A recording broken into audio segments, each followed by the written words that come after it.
the visitors here today. Now, here to join us to discuss all the build-up to kick-off, we've got former Saints captain Dean Hammond and lead soccer writer for NBC Sports, Joe Prince-Wright. Dean, how you doing, mate? Has your cough got any better from the last game? Slowly improving, Steve. Slowly improving. So yeah, not too bad. But good to be back on the show and good to see you guys and good to see Joe again. It's been a while, so yeah, looking forward to the game. It certainly is. Yeah, Joe, we haven't seen you in a strong minute. How have you been keeping? I'm doing good. Saints have been obviously playing well up until recently, getting a lot of wins. So I've really been enjoying that, and it's a pleasure to join you guys. The sun is shining, and hopefully, big 3 points today. So yeah, great to be back. Oh, it's lovely to see you again. Lovely to have you both with us on this show. But let's jump straight into it, shall we? Not long to go until we can bring you the team news. You can see the pictures of the Southampton side arriving earlier at St Mary's Stadium. The early team news then, not really much to report. No fresh injury concerns for Southampton, which is obviously fantastic news. So Joe, let's come to you first then. I mean, a lot of people were saying that the team that faced Newcastle was our strongest starting 11. So with that in mind, would you make any changes to take on Watford today? I would like to see a few changes, Kenzie. I think the beauty for Saints this season is that they have an entire squad where if players come in and out, the level doesn't really drop that much. There's obviously a few star players, but it seems to me that the level is very similar when Ralph has made changes throughout this season. I did some research in the week. I did go to a pub in Southampton to chat with some Saints fans, so purely research purposes. But I was chatting to a few of the Saints fans about the performance against Newcastle, and the general feeling I got was that it wasn't that bad. Yes, the result wasn't ideal and a defeat, but it felt like everyone was just agreeing that Saints played well, deserved at least a point, and Newcastle were just clinical and took their chances, and Southampton didn't. So, but I think the main reason why there was a lot of disappointment around that result, obviously, the growing rivalry with Newcastle fans and Saints fans. And because, like you said, that was, in many people's opinion, the best starting 11. So I think that's why there was an air of disappointment there, perhaps. But perspective is key. At the start of the season, I think we would all have taken being in and around the top 10 at this stage of the campaign and looking to kick on now. But I think that now this Saints team, as I said, so finely tuned, if their levels drop by 5 or 10% and a few players have an off day, then it really does impact the results. They need everyone to be totally on it and almost picking players on form rather than, they should be in the team. But you can understand why Ralph has kept the team the same in recent months because they've been playing so well and getting great results. And the only few areas I'd like to see change would be Nathan Redmond come in maybe for Al Yunusi. He looked a little bit jaded in midweek. And then Roman Perraud, I think he deserves to come back in at left back. And whether that means Walker Peters switching over to the right and Tino coming out, or Walker Peters being given a rest after his recent injury and Tino starting. So I think those are the areas that really need to focus on in terms of freshening things up, and maybe the attack as well. Amanda Breuer obviously looked a little bit jaded again in midweek, and I feel like maybe at this point of the season for the likes of himself and Tino, young players still in their first full season in the Premier League, now might be a good opportunity to rotate and give them a bit of a rest. So it's some interesting decisions for Ralph today because Gineppo, Valerie, other players have done okay when they've come into the team. So it's a good selection headache for him to have. It is quite a quick turnaround though, Dean. We only played Newcastle on Thursday night. Do you think, given that Ralph may decide to freshen things up a little bit? I think he will today, Steve. I think, like Joe's mentioned, that it's a strong squad of players. Most of the players seem to be up to speed and fit and ready to play and want to play, which is great for the manager and great for the squad. And I think he will make a couple of changes. And I think I agree with Joe. I think Nathan Redmond coming back into the team would be a good selection. Just brings that little bit more pace, a little bit more direct approach, a little bit more trickery. And I think we saw against Newcastle, there was moments in the game where we just needed to open up that Newcastle defence. And Nathan brings that at times. You know, he can frustrate, but he does have that brilliance and that creativity and that bit of magic that you need in tight areas. And I think he could bring that to the team today. I think Adam Armstrong, again, would be a good choice coming back in, again, for that similar reason, that he has that low centre of gravity. He has that quick feet, that trickery, and very, very quick over a short space of that speed. He can get away from people. So I think him come back into the team will be a good choice. So really, those two, I think, because the rest of the team, like we say, against Newcastle, performed pretty well. Created chances, scored a goal, defensively looked pretty strong, except for the goals. It wasn't a poor performance at all. It was just a frustrating result. So I'm sure the manager will make a couple of selections today. And I think it's just that little bit of detail that we talk about that can make a real difference in games and just freshen it up. I don't think Brozier's done anything wrong at all. He's been fantastic this season, but he is a young man, and just to rest him physically and rest him and just to freshen the mind really, and then bring him on maybe with 20 minutes to go to make that impact like he did at the beginning of the season. So it's more of a rest for him than rather being dropped. But I think those two changes could make a difference today against this Watford team. Joe, let's talk more about Thursday night now then. We've said that the performance was there, the result though was disappointing. Now Newcastle had 8 shots, and in our last 23 games only Brentford have had fewer shots on Southampton's goal than Newcastle. The only disappointing thing of course is that 2 of their goals went in, so really what should Southampton have done better there?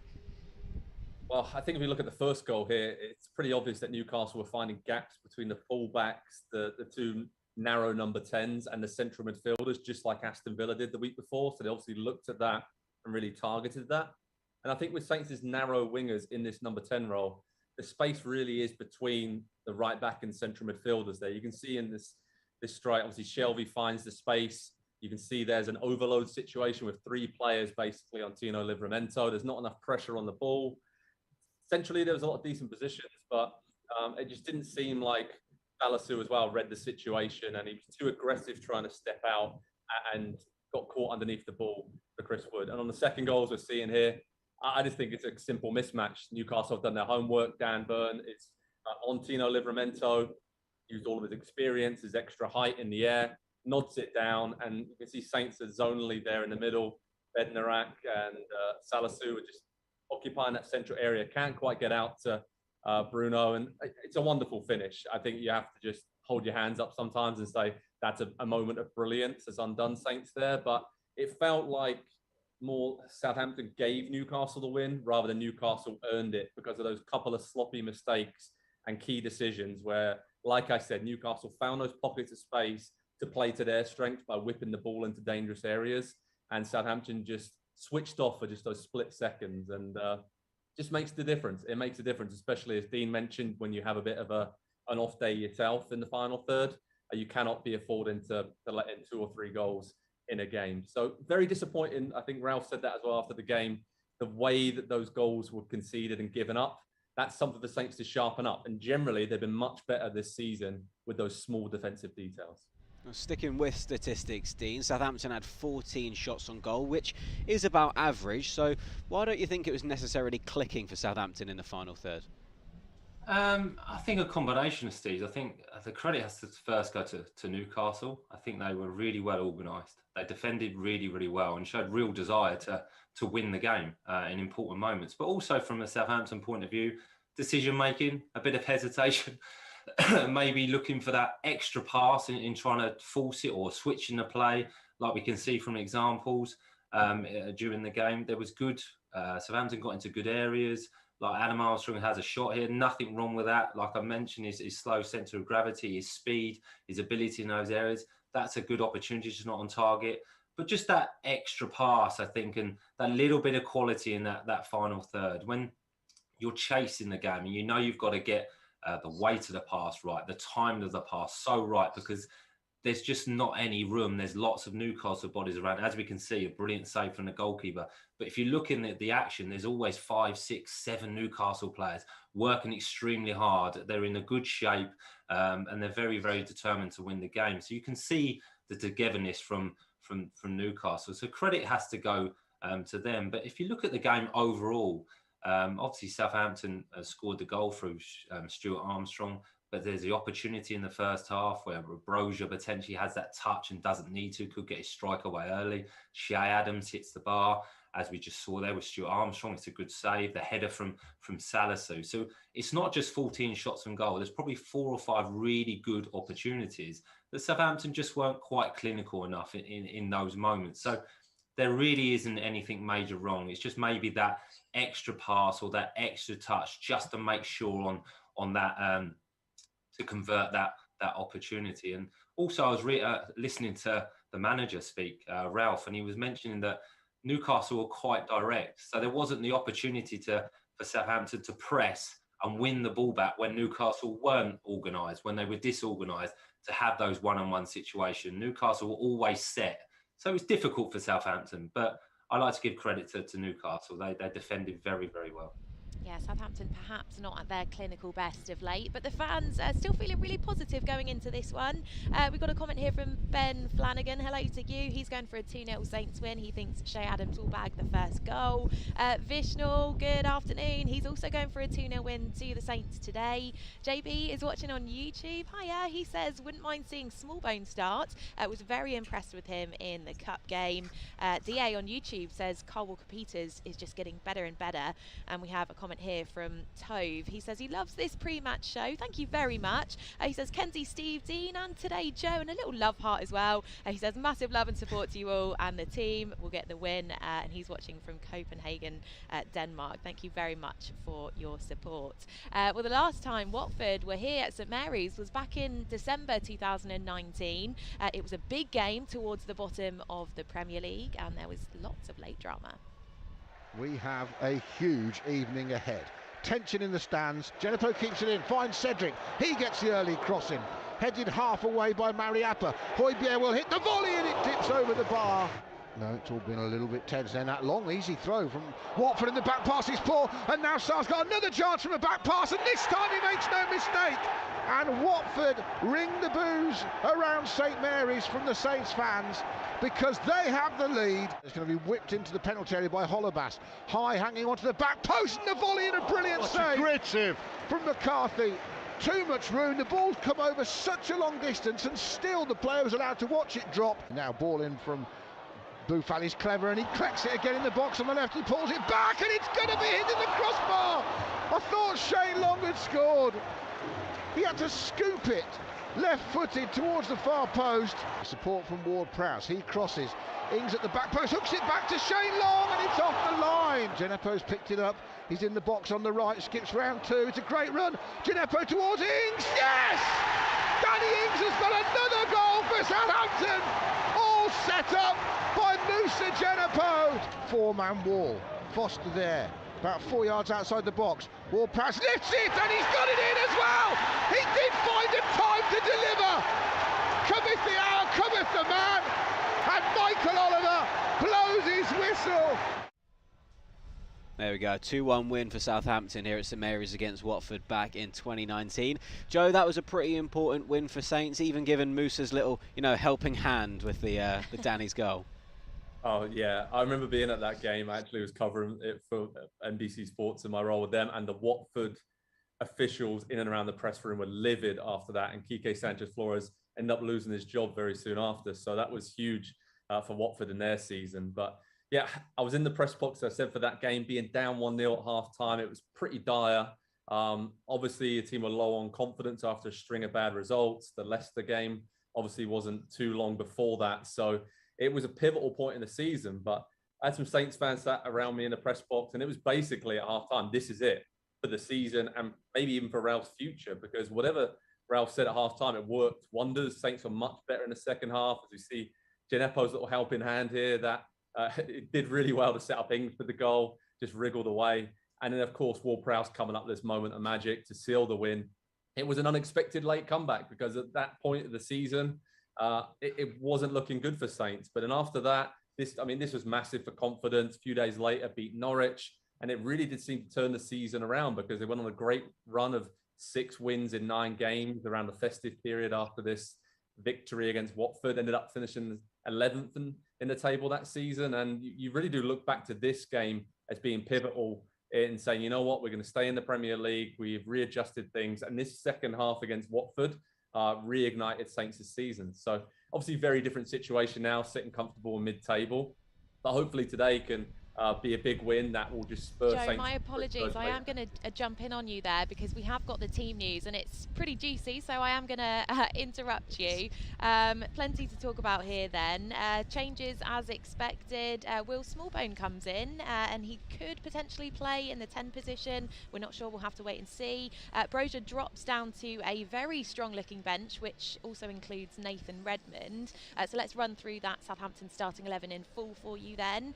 In goal, it's Fraser Forster. There's a change to the back four as well, with Roman Perro coming in for Tino Livramento. So Carl Walker-Peters will shift to right back, and then it's the usual centre-back pairing of Jan Bednarek and Mohamed Salisu. In the middle is our captain, James Ward-Prowse and Oriol Romeu. The front four then, Stuart Armstrong, Moy Elianusi, Will Smallbone and Shay Adams. The Saints substitutes then are as follows: Willie Caballero, Jack Stevens, Jan Valery, Ibrahima Diallo, Theo Walcott, Nathan Redmond, Armando Brozier, Shane Long and Adam Armstrong. Okay, well, let's come back to you then, Joe, as I so rudely interrupted. Interesting team there. Looks like we could potentially see a change of shape today. Yeah, it would seem that way. It seems like maybe Al-Yunusi will just be floating behind Shay Adams, maybe sort of a almost 4-5-1 or 4-3-3 formation. It's really intriguing. I think Will Smallbone will potentially slot in alongside Ward-Prowse, and Romeo will play slightly deeper in a midfield three, and then Armstrong and Al-Yunusi will support Shay Adams. So we've seen Ralph do this a few times this season. I think he did it away at Norwich. It didn't quite work out with Ibrahima Diallo playing in sort of a midfield three, but I think maybe they had to do this to try and just catch opponents off guard, because as I said, in the last few games against Villa and against Newcastle, teams have found those little gaps in between the fullbacks and midfielders and number 10s narrowly. So maybe they're just trying to clog up those areas and then trying to get Al-Yunusi and Armstrong a bit further forward in support of Shay Adams. So yeah, some good. I think Will Smallbone deserves to start, and obviously Roman Perro, we spoke about before, he deserves to come back in the team as well. So yeah, I like the lineup. Yeah, I think the fans will too. You know, we had some comments there saying they'd like to see Will Smallbone come in. What do you make of this starting 11? Because you said a freshen up could be needed today. Yeah, I think it's healthy. It's healthy for the squad. Like Joe mentioned, a surprise to Watford. They wouldn't have potentially expected this, which is also good. The manager's done that a few times this season, and it's worked and had an effect.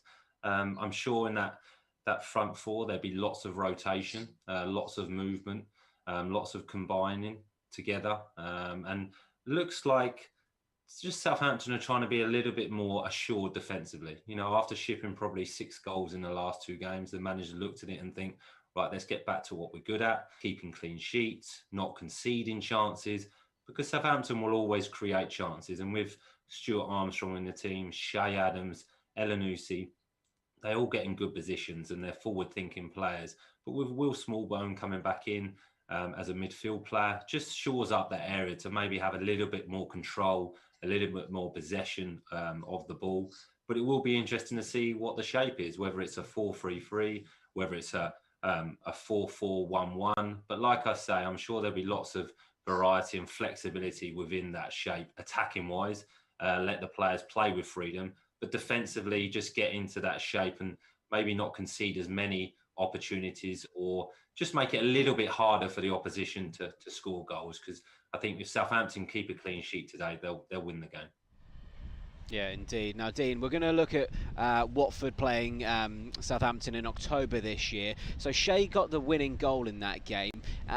It seemed to kick-start his goal-scoring form from then on. That was his first league goal of the season. Yeah, it's a fantastic goal. It's a world-class finish from Shay. And we know Shay has the ability to do this. You know, he comes from nowhere, kind of the other side of the defender, but the way he turns his body so quickly and puts it into the top corner with very little bat lift is a fantastic technique. And like I say, Shay has this ability, but you know, he's got 7 goals this season, 2 assists, so he's having a real effect. He's improving all the time. He's becoming better and better. I think he's enjoying the responsibility of kind of being the main man since Danny Ings has left, and he's growing into that as well. I think he's maturing as a player.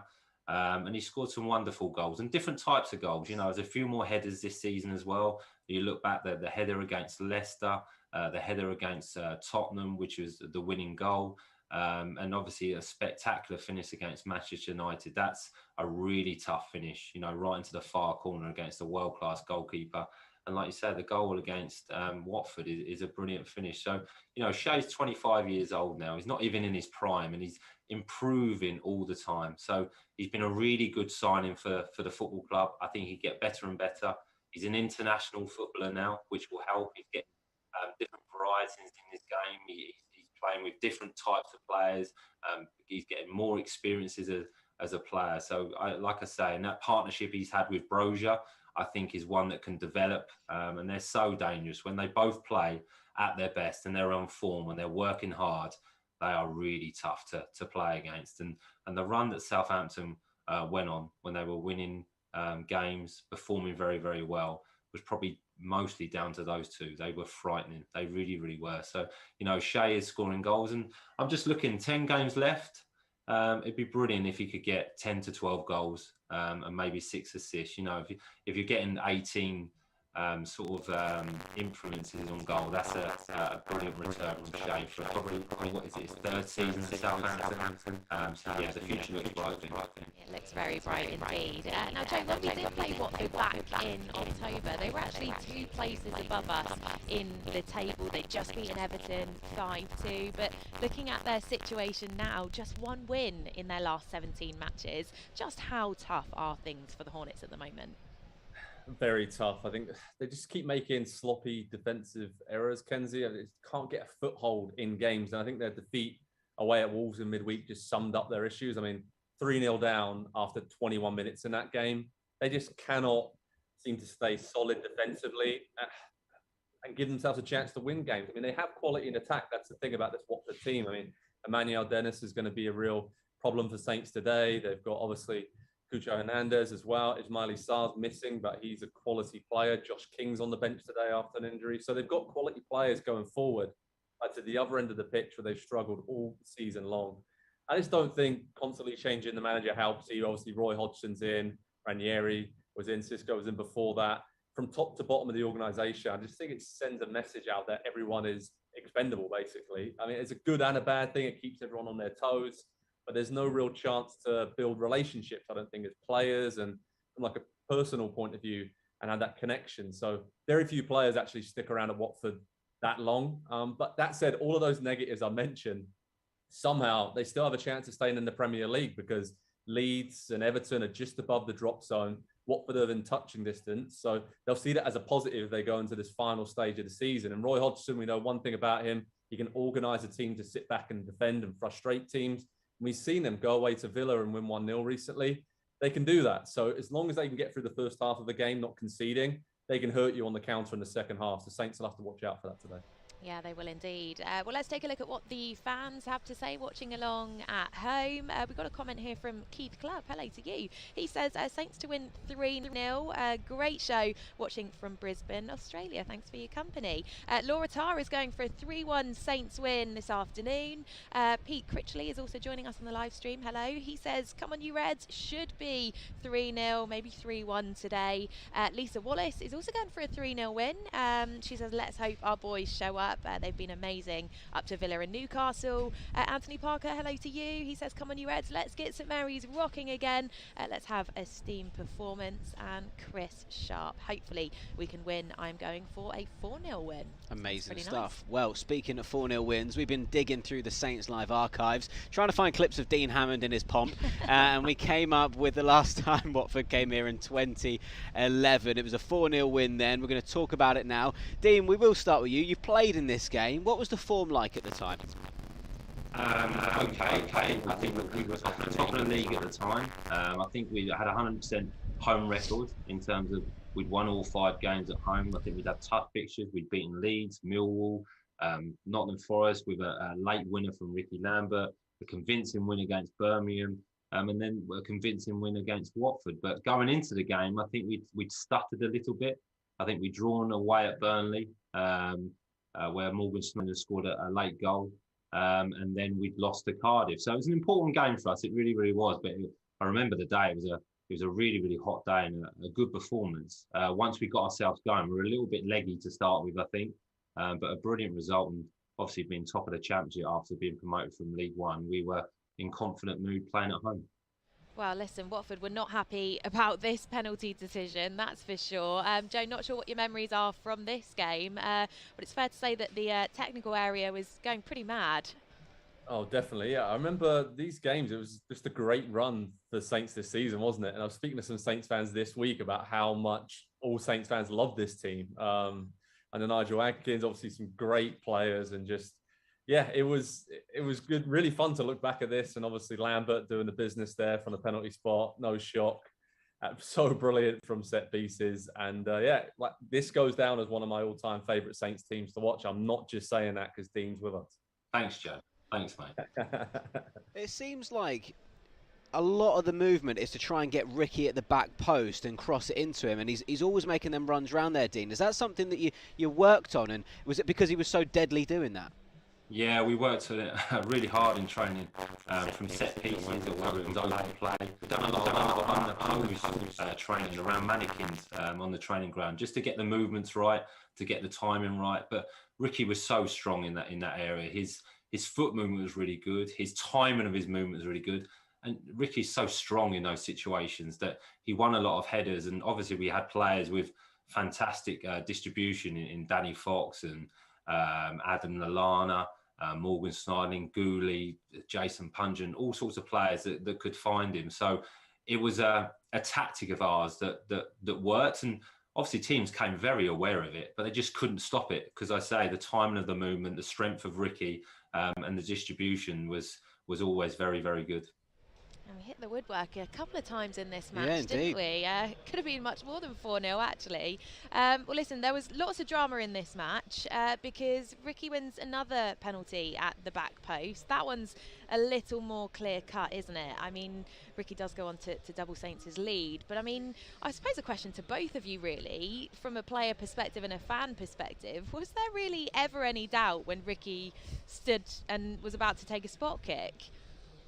Well, from a player's point of view, no, not really, because anytime we got a penalty with Ricky stepping up, because he was such a clean striker of the ball and hit the ball so hard and so true, there was never any doubt. I think I'm right, and he never missed a penalty for Southampton. And, you know, he goes the same way again now, really, really confident. But you look at his penalty record, he scored all different types of penalty, bottom corner, top corner, side foot, power. Would score free kicks as well. So anytime he stepped up, Kenzie, I didn't even really look, if I'm honest. I just started walking back to the halfway line because I knew it would be a goal. And I think Ricky this season scored 27 goals, maybe 31 overall. So, I mean, what a player he really was. Did anyone else even practice them in training, Dean? No. You imagine trying to get the ball off Ricky. Especially with the goal bonus, he owns contract as well. He's having another shot from outside of the area there. Yuri the Prado also scored in this game, Joe. He seems to have quite a big influence on this one too.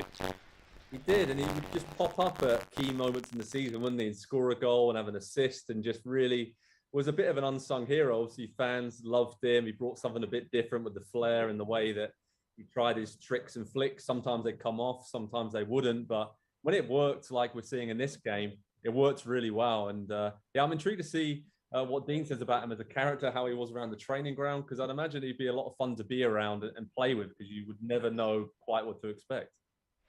Joe, he was a great guy. He really, really was. You know, when he first come, didn't speak a word of English, but the tricks he used to try in training would frustrate you at times, but obviously there was brilliance as well. He was really, really physical, though, Gooley. Loved a tackle, a late tackle in training, and there was a few altercations, I must admit, between a few players that involved Gooley, but no, he was brilliant. When he came in as a central midfield player, really, and then ended up playing right wing and then playing up front.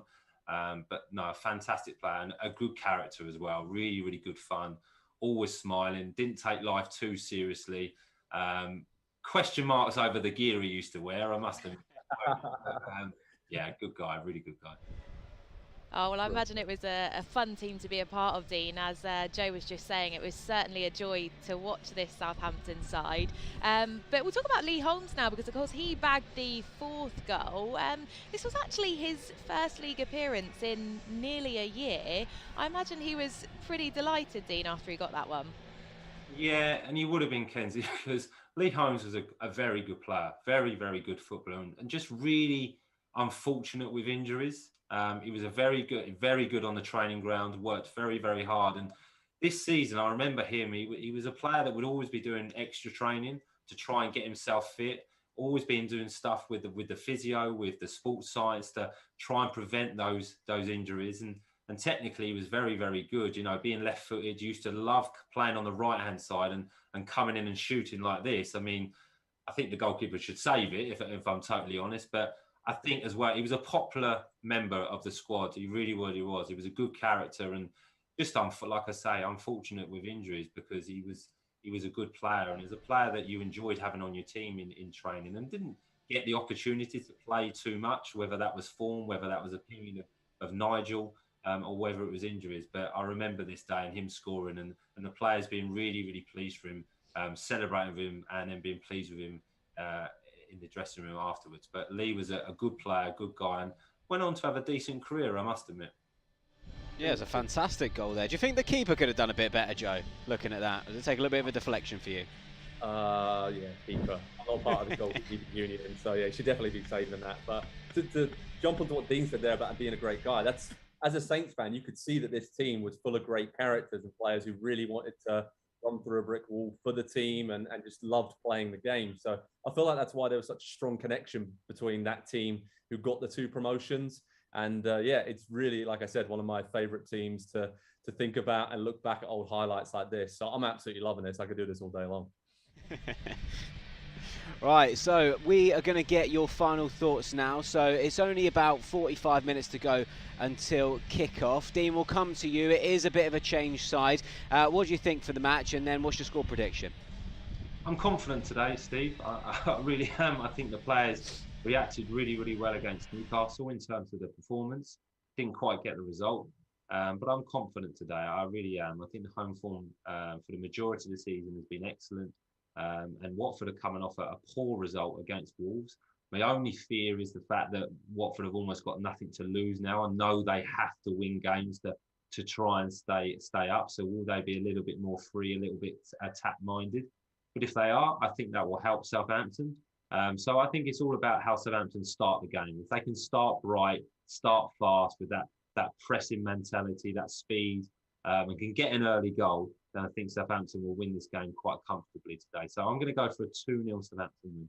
Okay, and Joe, it was made aware to us pre-Saints Live that you haven't got one right yet this season. So I'm really rooting for you today. You're kind of doing it for not only yourself, but also Paul Belveston and Adam Leach as well. A lot of pressure on my shoulders. You know what? I was going to go for 2-1, but I don't think I can do that. I'm going to be more positive and go for 3-1. I just think, like Dean said, if Saints score early, Watford are all over the place at the back. I think the key today is getting a couple of goals early. And I do think Watford are good on the break and have some good attacking weapons. So I don't think we're going to keep a clean sheet. But I'm going 3-1. Hopefully, I can do myself, Belvers, and Adam Leach. Oh, we believe in you, Joe, and certainly could be onto a good shout there, because it seems that the fans were coming in with some pretty big score predictions as well. Well, Dean, Joe, always a pleasure to see you. We look forward to welcoming you back after the match. Almost time for kick-off here. As you can see, the stadium is filling up behind us. Southampton, of course, looking to avoid their 3rd successive Premier League defeat, whilst the Hornets are winless in 4 and, of course, battling relegation. Whatever the outcome from this one, though, we will be back with you after the match to discuss all of the major talking points. So join us then on the final whistle.